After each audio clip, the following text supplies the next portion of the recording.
শুভেচ্ছা নেবেন। বাংলাদেশে অনেকেই ইনক্লুডিং অনেক গুরুত্বপূর্ণ ব্যক্তিরা বিশ্বাস করেন না যে বেগম খালেদা জিয়া এখনো বেঁচে আছেন। তাদের ধারণা বোধহয় এই লাইফ সাপোর্টে রাখা হয়েছে, এটা একটা আই ওয়াশ।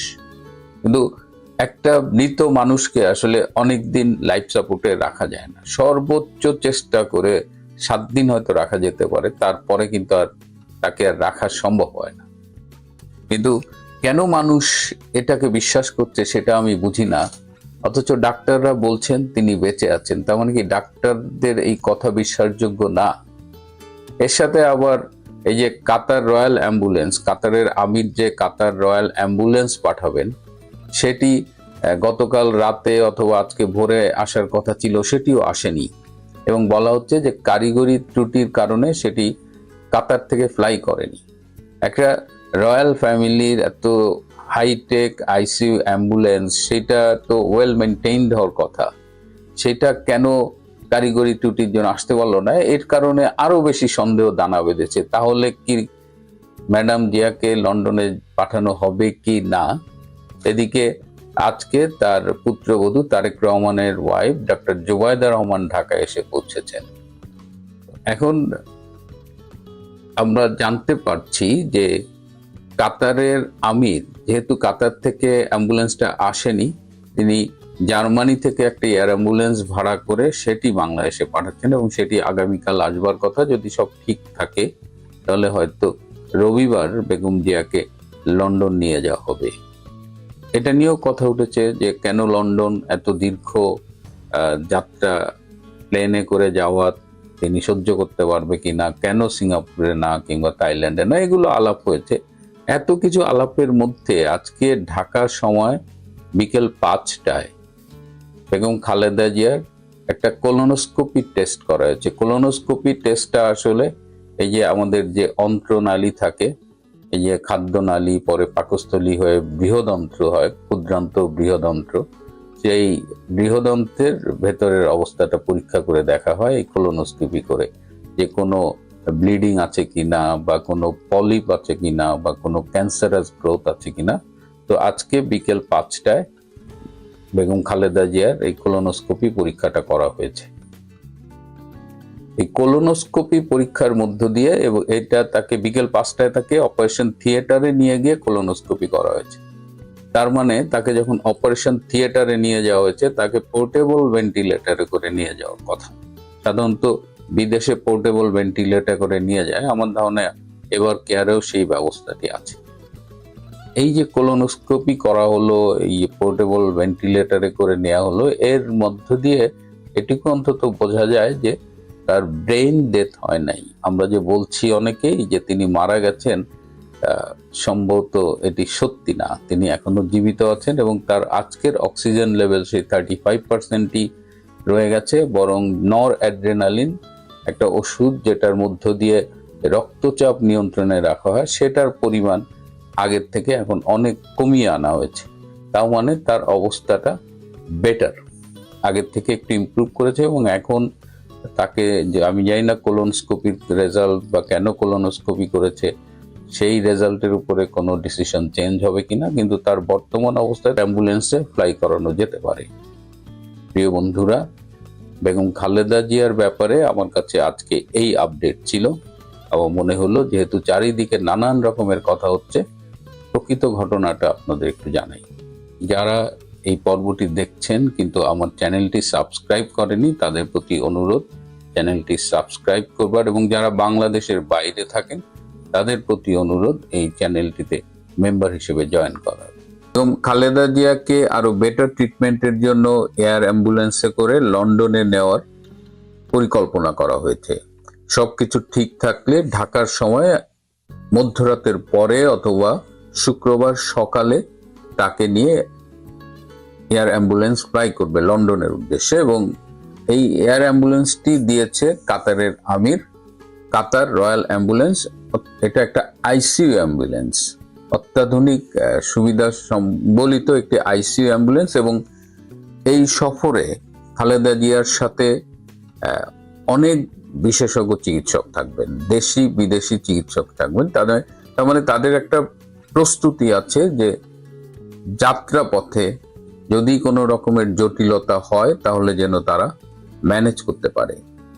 আপনারা জানেন যে গত 21শে নভেম্বর সশস্ত্র বাহিনী দিবসে ক্যান্টনমেন্টে একটি অনুষ্ঠানে যোগদান করার পরে 23শে নভেম্বর বেগম খালেদা জিয়া অসুস্থ হয়ে পড়েন এবং তারপরে তাকে এভার কেয়ার হাসপাতালে নেওয়া হয়। সেখানে তার অবস্থার অবনতি ঘটলে তাকে লাইফ সাপোর্টে নেওয়া হয়। বাংলাদেশ থেকে লাইফ সাপোর্টে রোগী এয়ার অ্যাম্বুলেন্সে করে সিঙ্গাপুর বা থাইল্যান্ডে নেওয়া হয়েছে, এটা আমরা জানি, কিন্তু লন্ডনে এর আগে নেওয়া হয়েছে কিনা আমার খুব একটা মনে পড়ে না। বিশেষ করে ঢাকা থেকে লন্ডন যেতে আকাশ পথে 10 থেকে 12 ঘন্টার সময় লাগে। এই যে এয়ার অ্যাম্বুলেন্সে যাবে এবং অনেক সুযোগ সুবিধা আছে, আইসিইউ সম্বলিত এয়ার অ্যাম্বুলেন্স, কিন্তু তারপরেও সেখানে অনেক জটিলতা তৈরি হতে পারে। বিশেষ করে প্লেন যখন আকাশে ওড়ে অথবা যখন নামে, এই টেক অফ এবং ল্যান্ডিং এর সময় যে এয়ার প্রেসার চেঞ্জ হয়, সেটা এই ক্রিটিক্যালি ইল আইসিইউ পেশেন্টদের জন্য অনেক সময় অধিক ঝুঁকি তৈরি করতে পারে। এছাড়াও আকাশপথে অনেক রকমের এই ব্লাড প্রেসার ফ্লাকচুয়েট করতে পারে, ফুসফুসের মধ্যে পানি জমতে পারে, হার্টের জটিলতা হতে পারে, অক্সিজেন লেভেল ফ্লাকচুয়েট করতে পারে, অনেক সমস্যা হতে পারে। বাট যেহেতু এটা অত্যাধুনিক আইসিইউ অ্যাম্বুলেন্স, তো আমার ধারণা, এবং সেখানে অনেক এক্সপার্ট থাকবেন দেশি বিদেশি, আমার মনে হয় যে দে ক্যান ম্যানেজ ইট। কিন্তু লন্ডন ব্রিজ হাসপাতাল একটা প্রাইভেট হাসপাতাল, এটা টেমস নদীর দক্ষিণ পাশে, এবং এই হাসপাতালটা মাল্টিডিসিপ্লিনারি, এই লিভার হার্ট এদের ট্রিটমেন্টের জন্য ভালো। তো সেখানেই খালেদা জিয়াকে ভর্তি করা হবে। যদি সবকিছু ঠিকঠাক থাকে, তিনি ঠিকমতো লন্ডনে পৌঁছতে পারেন, এই হাসপাতালেই তিনি চিকিৎসাধীন থাকবেন। এবং ডক্টর জাহিদ সাংবাদিকদের উদ্দেশ্যে বলেছেন এই যাত্রা সম্পর্কে। ডক্টর জাহিদ দেশবাসীর কাছে দোয়া চেয়েছেন এবং তিনি আশা প্রকাশ করেন যে তাদের ম্যাডাম চিকিৎসা শেষে সুস্থ হয়ে বাংলাদেশে ফিরবে।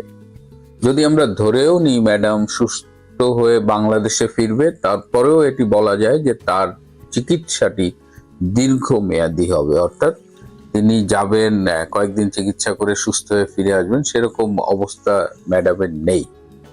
আর বয়সের কারণে তার মাল্টি অর্গান ফেইলর, অনেকগুলো অসুখ একসাথে থাকা এবং গুরুত্বপূর্ণ অর্গানের অসুখ, লিভার, কিডনি, ফুসফুস, হৃৎপিণ্ড। সো লন্ডনে যদি উনি এই ধকল সহ্য করে পৌঁছতে পারেন এবং আইসিইউ সাপোর্ট থেকে যদি ফিরে আসেন, তারপরেও তাকে একটা দীর্ঘমেয়াদী চিকিৎসার মধ্য দিয়ে যেতে হবে। এবং সেই চিকিৎসার কারণে যেটা হবে যে তিনি আর আগের মতো রাজনীতিতে ফিরতে পারবেন না। সেই যে মানে রাজনীতির ছোটাছুটি, যে কোনো বিষয়ের তড়িৎ সিদ্ধান্ত দেওয়া, এই বিষয়গুলো তিনি আর পারবেন না। আমরা বলতেই পারি যে একটা দীর্ঘ রাজনৈতিক জীবনের অবসান হলো আর কি।